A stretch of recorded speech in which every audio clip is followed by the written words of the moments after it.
Welcome to Mr. Shadow's Stories, where the darkness isn't just outside your window. It's waiting behind the counter, lurking between the aisles, watching from the parking lot. Tonight, we descend into the fluorescent-lit nightmare of the graveyard shift, where four convenience store clerks learn that some customers never truly leave. Lock your doors, turn off the lights, and whatever you do, don't work alone. Let's begin. Story 1: The Regular. Marcus had been working the graveyard shift at Stop and Go for 8 months, midnight to 8 a.m., 5 nights a week. The pay was terrible, but it was quiet work, and Marcus liked quiet. Most nights, he'd see maybe 20 customers total, taxi drivers grabbing energy drinks, insomniacs buying cigarettes, the occasional drunk stumbling in for snacks. But there was one regular who came in every single night at exactly 3:47 a.m. The man was tall, maybe 6'4", with a gaunt face and eyes that seemed too large for his skull. He always wore the same stained gray hoodie and torn jeans, and he always bought the same thing: a pack of Marlboro Reds and a bottle of water. "Evening," the man would say, his voice like gravel scraping concrete. "Evening," Marcus would reply, scanning the items without making eye contact. The transaction took exactly 43 seconds. Marcus had timed it. The man would pay in exact change, counting out bills and coins with trembling fingers that were too long, too thin. Then he'd leave without another word. This routine continued for weeks. Marcus began to dread 3:47 a.m. Something about the man made his skin crawl, the way he breathed through his mouth, how he never blinked, the smell of damp earth that followed him like a shadow. One night, Marcus decided to break the pattern. "You know, you come in here every night. Same time, same stuff. You live nearby?" The man's head tilted slowly, like a bird examining prey. His two large eyes fixed at Marcus with an intensity that made the clerk's stomach drop. "I used to," he whispered, "before." "Before what?" The man's lips pulled back in something that might have been a smile, revealing teeth that seemed too numerous, too sharp. "Is it?" he asked. The man placed exact change on the counter, but this time Marcus noticed something he'd somehow missed before. The bills were old, very old. The dates read 1987, and they were damp, covered in dark stains that looked disturbingly like dried blood. "Hey, I can't accept these," Marcus said, pushing the money back. "They're damaged." The man didn't move. "Count them." Despite every instinct screaming at him to refuse, Marcus counted. 1, 2, 3, 4, 5, 6, 7. His breath caught in his throat. There were 13 bills, but he'd only counted to 7. When he looked down again, there were still 13. He counted again and again. No matter how many times he counted, he could never get past 7 before the number reset in his mind. "What the hell?" Marcus whispered. When he looked up, the man was gone. The automatic doors hadn't chimed. The security camera showed nothing, just Marcus alone, staring at empty space. But on the counter, the 13 bills remained, and next to them, a pack of Marlboro Reds and a bottle of water, both covered in cemetery dirt.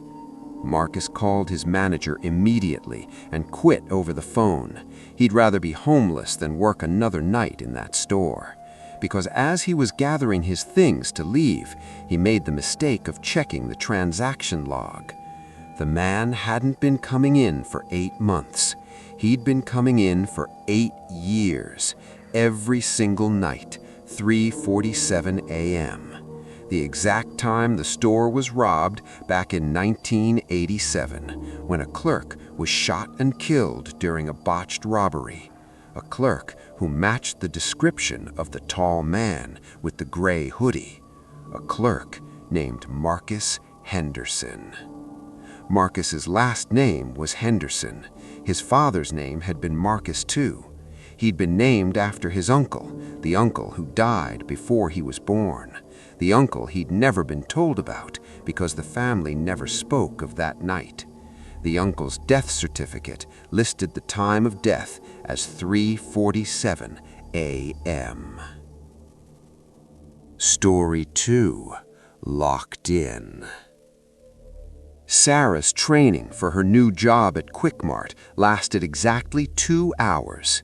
Her manager, a perpetually exhausted woman named Linda, showed her how to work the register, where the cleaning supplies were, and the most important rule: never, under any circumstances, unlock the door after 2 a.m. unless it's a verified police officer with identification. "We've had incidents," Linda said, her voice trailing off. "Just keep the door locked. They can pay at the window." Sarah's first solo graveyard shift started at 11 p.m. on a Tuesday. The store was on a lonely stretch of highway, surrounded by woods on 3 sides. The nearest other business was a closed gas station 2 miles down the road.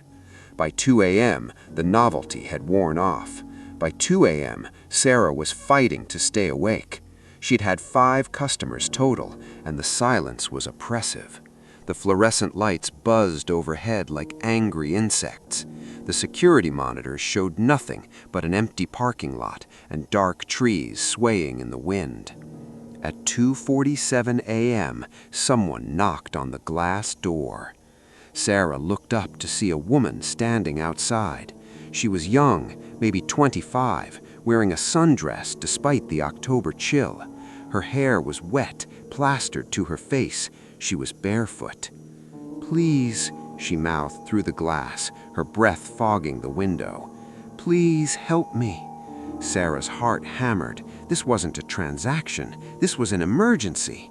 She reached for the door release, then hesitated, remembering Linda's warning: never unlock the door after 2 a.m. unless it's a verified police officer with identification.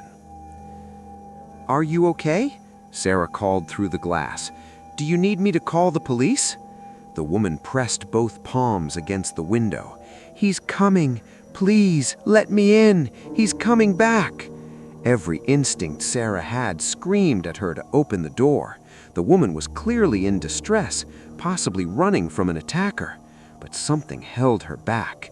Maybe it was Linda's haunted expression when she'd given the warning, or maybe it was the way the woman's eyes never quite focused on Sarah, always looking just past her shoulder. "I'm calling 911, Sarah said, reaching for the phone. "They'll be here in—" "No!" the woman screamed with the sharpness of an infant's wail.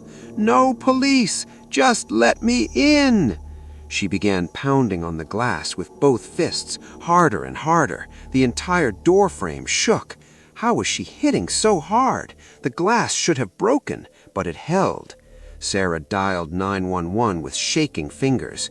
As she spoke to the dispatcher, giving the address and explaining the situation, the woman outside suddenly stopped pounding. She stood perfectly still, staring directly at Sarah now. Her mouth opened impossibly wide, too wide, and she began to scream. Not words, just a single sustained note that made Sarah's ears ring and her teeth ache.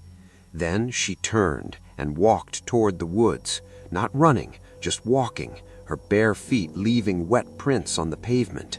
Sarah watched on the security monitor as the woman disappeared between the trees. The police arrived 14 minutes later, 2 officers, both grim. "You did the right thing," the older officer said, examining the door. "Not opening this." "But she needed help," Sarah protested. "She was terrified, said someone was after her." "No one was after her," the younger officer interrupted. "Sarah, what you saw, we get calls about her twice a month. Different stores, always the graveyard shift, and always around 3 a.m. The older officer sighed.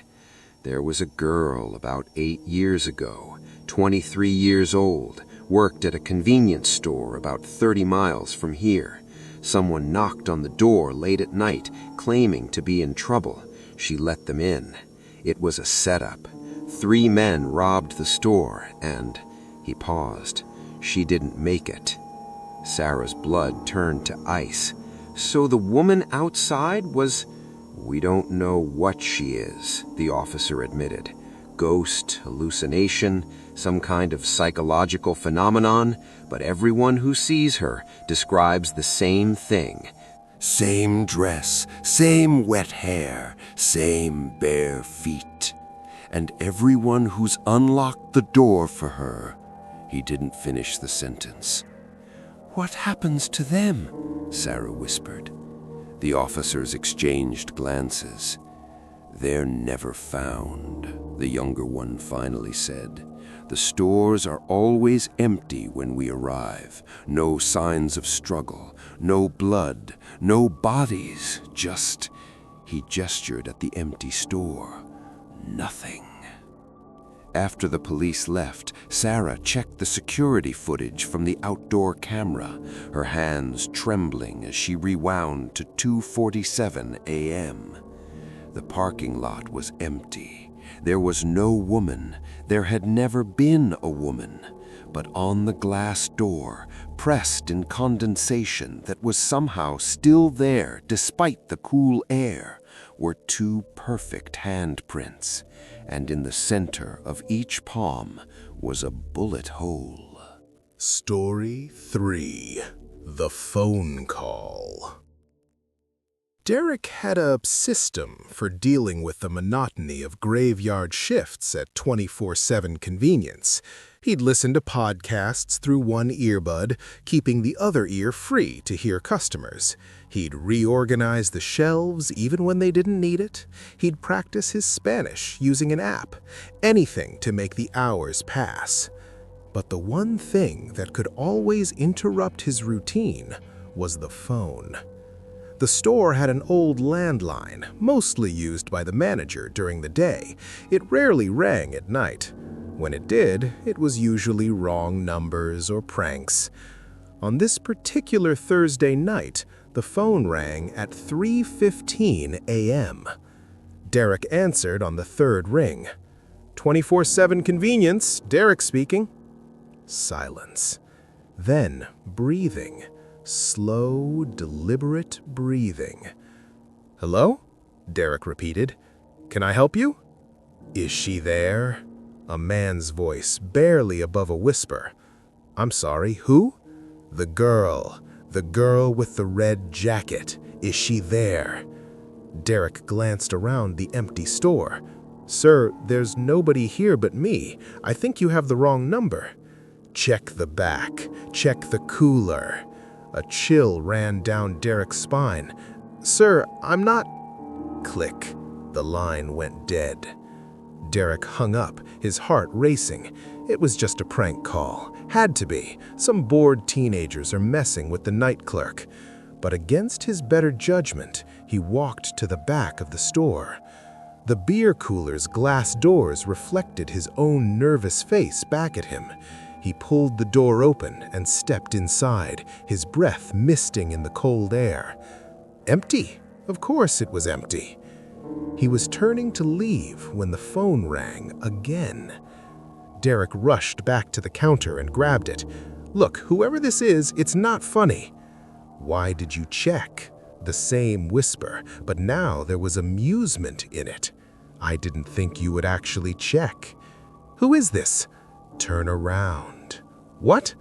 "I said turn around. I want to see your face when you realize." Derek's blood turned to ice. He slowly turned, scanning the store. Empty aisles, vacant parking lot visible through the windows. Nothing. "There's nobody here," Derek said, trying to keep his voice steady. "Not yet, But she's coming. The girl in the red jacket. She comes every time. Every time what? Every time I call. The line went dead again. Derek's hand shook as he hung up the phone. This wasn't a prank anymore. This was something else. He checked the caller ID. Unknown number. He pulled out his cell phone, ready to call the police, when he noticed something. The security camera monitor showed the parking lot, and there, at the very edge of the frame, was a figure. Someone was wearing what looked like a red jacket. Derek's mouth went dry. He watched the monitor as the figure slowly walked toward the store. It was a girl, maybe 17 or 18. Her movements were strange, mechanical, like a marionette being pulled by strings. The phone rang again. Derek didn't want to answer it. Every fiber of his being screamed at him to ignore it, to call 911, to run. But his hand moved on its own, lifting the receiver. "She's almost there," the whisper said. "Aren't you going to let her in?" "What do you want?"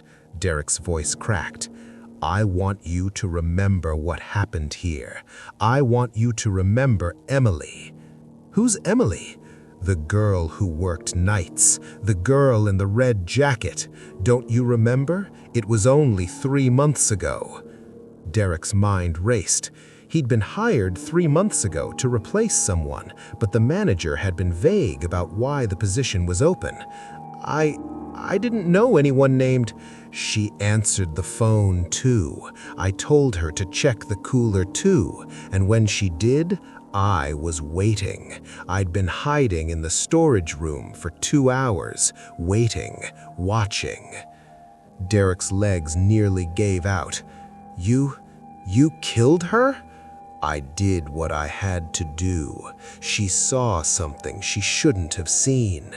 And now," the voice paused, "now she comes back every night, looking for me, but she can't find me, so she just walks and walks and walks around and around this parking lot forever." On the monitor, the girl in the red jacket had reached the door. She pressed her face against the glass, her eyes vacant, her mouth hanging open. Her jacket was stained dark down the front. "You're lying," Derek said, his voice barely a whisper. "The police would have..." "Would have what? Found her body. They never did, because I'm very good at making things disappear. The cooler, Derek. I told you to check the cooler. Did you see the drain in the floor? Did you wonder why it's so clean?" The phone slipped from Derek's hand. He was backing away from the counter when he heard it. A sound from the storage room. The door was opening. Derek ran. He didn't grab his jacket, didn't lock the register, didn't do anything but run. He burst through the front door, past the girl in the red jacket who turned to watch him with dead eyes, and he ran into the parking lot, toward his car. Behind him, he heard the storage room door bang fully open. He heard footsteps. He heard breathing, the same breathing from the phone call. Derek's car screeched out of the parking lot at 3:34 a.m. He called the police from the road. They found the store empty, the phone off the hook, and the security footage from that night was corrupted. Nothing but static. But they did find something in the back. In the beer cooler, when they pulled up the drain cover, they found a red jacket, size small. The name tag still attached read Emily, and underneath it, they found bone fragments. The store closed permanently 2 weeks later. They're building a pharmacy there now, but sometimes late at night, people driving past report seeing a girl in a red jacket standing in the parking lot, just standing, waiting for someone who will never answer the phone again. Story 4. Closing Time Terror. Jasmine's store technically closed at 11 p.m., but as the night manager, she usually stayed until midnight, handling the register count and restocking. She liked the quiet hour after closing. No customers, no interruptions, just her and the familiar routine. She'd been locking the doors at 11 p.m. sharp for 6 years. She knew every sound the building made, every creak and groan. She could tell the difference between the ice machine cycling and the compressor kicking on. The store was like a second home. Tonight felt different. She'd locked the doors at 11:02, flipped the open sign to closed, and started her end-of-night duties. But as she counted the register, she couldn't shake the feeling that something was off. The air felt heavier. The shadows in the corners seemed darker. At 11:34 p.m., she heard the first footstep. It came from aisle 3, the snack aisle, a distinct sound of a shoe on linoleum. Jasmine froze, her hands full of $20 bills. "Hello? Store's closed." Silence. She put down the money and walked to aisle 3. Empty. She checked every aisle, all empty. "You're being paranoid," she muttered to herself, returning to the register. At 11:41, she heard it again, this time from aisle 7, and this time it was followed by another sound, something being knocked off a shelf. Jasmine grabbed the baseball bat she kept under the counter. "I'm calling the police!" she shouted. "Whoever you are, you need to leave, now!" She approached aisle 7 slowly, the bat raised. As she rounded the corner, she saw it. A bag of chips on the floor. Doritos, the Cool Ranch flavor. It was lying in the exact center of the aisle, as if it had been placed there deliberately. But here's what made Jasmine's blood run cold. She'd just restocked that shelf an hour ago. She knew for a fact that every bag had been facing forward, every row perfectly aligned. Now, one entire row of chips was turned backward, the blank silver backing facing out. She turned them around with shaking hands, then quickly retreated to the register. At 11:55, all the lights went out. Jasmine's scream died in her throat as emergency lighting kicked in, bathing the store in dim red. The backup generator hummed to life. This had never happened before. "Okay," she said aloud, trying to calm herself. "It's just a power outage. The generator's working. Everything's fine." Then she heard the voice. "Jasmine." It came from everywhere and nowhere, a whisper that seemed to echo off every surface. "Who's there?" Her voice cracked. "You should have checked the bathroom." The bathroom. The employee bathroom is in the back. Jasmine had forgotten to check it before locking up. It was a cardinal rule. Always check the bathroom to make sure no one was hiding in there after closing. She'd been doing this job for 6 years and had never forgotten. Until tonight. "Come out with your hands up," Jasmine said, her voice steadier than she felt. "I have a weapon, and the police are on their way." She was lying about the police. Her phone was in her purse behind the counter, 10 feet away. "I've been waiting, watching you, every night for 3 weeks, learning your routine, waiting for you to forget. Just once, that's all it took, just one time." Jasmine edged toward the counter, toward her phone. She had to call 911. She had to. Then the bathroom door opened. In the red emergency lighting, she saw a silhouette emerge, tall, hunched, moving wrong, like its joints bent in directions they shouldn't. It moved down the hallway toward the store floor with a jerking, stuttering gait. Jasmine grabbed her phone and dialed 911, never taking her eyes off the approaching figure. It stepped into the store proper, and she finally saw its face. It was wearing a mask made of plastic bags, duct tape, and what looked horrifically like human hair. Its eyes were just holes, darkness staring out. In its right hand was a knife. No, not a knife, something worse, something made from broken glass and wire. 911, what's your emergency? There's someone in my store, Jasmine whispered into the phone. 24/7 on Highway 9. He's been hiding since before closing. He has a weapon. Please hurry. Ma'am, stay on the line. Officers are en route. Can you get to a safe location? The figure tilted its head, listening to her conversation. Then it spoke again, its voice muffled by the mask, but clear enough to send ice through Jasmine's veins. Run. It was giving her a head start. Jasmine ran. She didn't go for the front door. It was locked, and she'd need 15 seconds to unlock all the mechanisms. She ran for the back exit, the delivery entrance, praying it wasn't blocked. Behind her, she heard footsteps, not running, walking. It was walking after her with the same stuttery gait, taking its time. The back door was ahead, 20 feet, 15, 10. She hit it full force, slamming the crash bar. The door flew open into the parking lot, and Jasmine stumbled into the cool night air. Her car was to the left. She ran for it, keys in hand. As she reached her car, she made the mistake of looking back. The figure stood in the doorway, bathed in red light from inside the store. It raised one hand in a slow, deliberate wave. Then it stepped back inside and closed the door.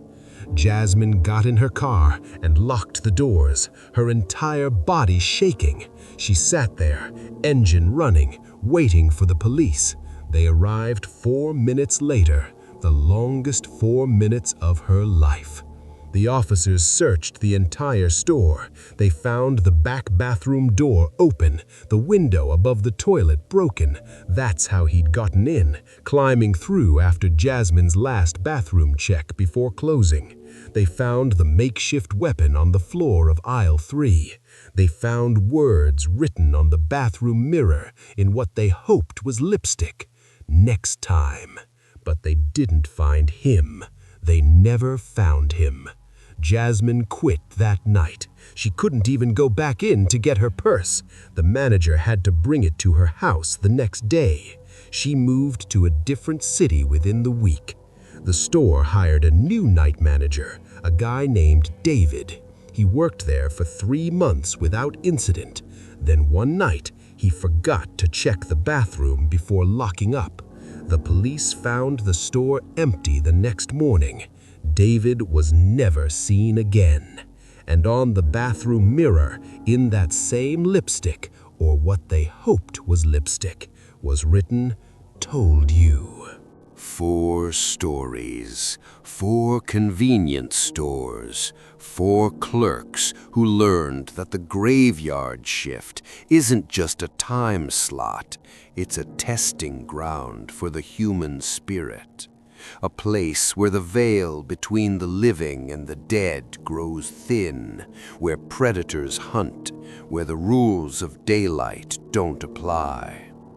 If you work nights, remember, trust your instincts, follow the rules, never assume you're alone, and never assume you're safe just because you can see the doors are locked. The shadows have patience, they can wait, and sometimes they wait for you. This has been Mr. Shadow's Stories. If these tales have sent a chill down your spine, if you found yourself looking over your shoulder or checking your locks, then do me a favor, subscribe to this channel, hit that notification bell, because every week I bring you more true horror from the darkest corners of the night shift. Share your own stories in the comments. Have you worked the graveyard shift? Have you seen something you can't explain? The community here is more than just viewers. We're survivors, witnesses to the things that happen when the world sleeps. Until next time, keep your lights on, your doors locked, and your eyes open. Because in the darkness, something is always watching. This is Mr. Shadows signing off, but never sleeping.